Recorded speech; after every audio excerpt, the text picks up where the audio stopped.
जैन समाज के लोग अपने सबसे पवित्र तीर्थ स्थल की लड़ाई लड़ रहे थे और आखिरकार केंद्र सरकार को भी वो मांगे माननी पड़ी और निर्देश जारी किया गया है राज्य सरकार को कि धार्मिक स्थल संमेत शिखर जी की पवित्रता किसी भी सूरत में भंग नहीं होनी चाहिए। और वो आदेश इस वक्त मेरे हाथ में भी है। आपको बता दें, केंद्र सरकार ने यह स्पष्ट आदेश जारी किया है झारखंड की सरकार को, जिसमें साफ साफ लिखा गया है कि पूरे संमेत शिखर जी के इलाके के अंदर शराब की बिक्री नहीं होगी। किसी भी सूरत में पूरे पारसनाथ पर्वत क्षेत्र पर शराब, ड्रग्स और अन्य नशीले पदार्थों की बिक्री करना पूरी तरीके से प्रतिबंधित होगा। ये प्रमुख मांग थी जैन समाज की। और इसके अलावा आपको बता दें, तेज संगीत बजाना, लाउड स्पीकर का इस्तेमाल करना, यह भी पूरी तरीके से प्रतिबंधित रहेगा। संमेत शिखर जी स्थल में नशीले पदार्थ नहीं बेचे जा सकते। इसके अलावा मांस मदिरा का कोई इस्तेमाल वहां नहीं होगा।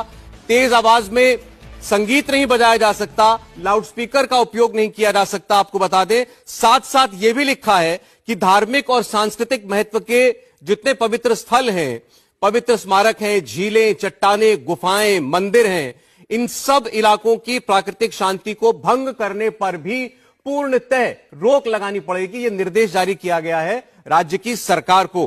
पालतू जानवरों के साथ वहां जाने पर पूरी तरीके से बैन होगा। इसके अलावा एक और मांग जो थी जैन समुदाय की कि लोग वहां आएंगे, पिकनिक स्पॉट बन जाएगा और इससे वहां की पवित्रता को नुकसान पहुंचेगा, उसका भी निर्देश केंद्र ने जारी किया है। और यह कहा है कि पारसनाथ पर्वत क्षेत्र पर कैंपिंग और ट्रेकिंग आदि की अनुमति नहीं होगी। तो यानी वहां कोई ऐसी पिकनिक नहीं मनाई जाएगी, कोई पिकनिक स्पॉट जो है उसको ना समझे। वो एक तीर्थ स्थल है, जैन समुदाय का सबसे पवित्र तीर्थ स्थल है। आप सोचें, हमारे जैन भाई जो हैं, भाई बहनें, उनकी जो मान्यताएं हैं, 24 तीर्थंकर जिनको वो पूजते हैं, मानते हैं, उनमें से 20 को वहां मोक्ष प्राप्त हुआ, ऐसी धारणा है। उस पवित्र स्थल को लेकर के भारत सरकार के पर्यावरण, वन और जलवायु मंत्रालय ने यह आदेश जारी किया है और यह राज्य सरकार को जारी किया गया है। जैसा मैंने आपको बताया, सभी प्रकार की नशीले पदार्थों पर की बिक्री पर पूर्णतः प्रतिबंध लगाया जाएगा। इसके अलावा कोई वहां तेज संगीत नहीं बज सकता, कोई लाउडस्पीकर नहीं बज सकता, शांति भंग नहीं हो सकती,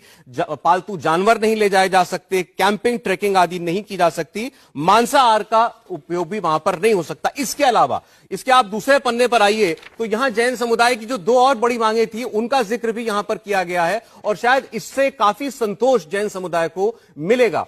इसमें साफ साफ लिखा गया है कि जो 2019 की अधिसूचना थी, जिसके मुताबिक केंद्र सरकार ने इस पूरे पर्वतीय इलाके को इको सेंसिटिव जोन घोषित किया था और दरअसल ये राज्य सरकार की सिफारिश पर किया गया था केंद्र के द्वारा 2019 में।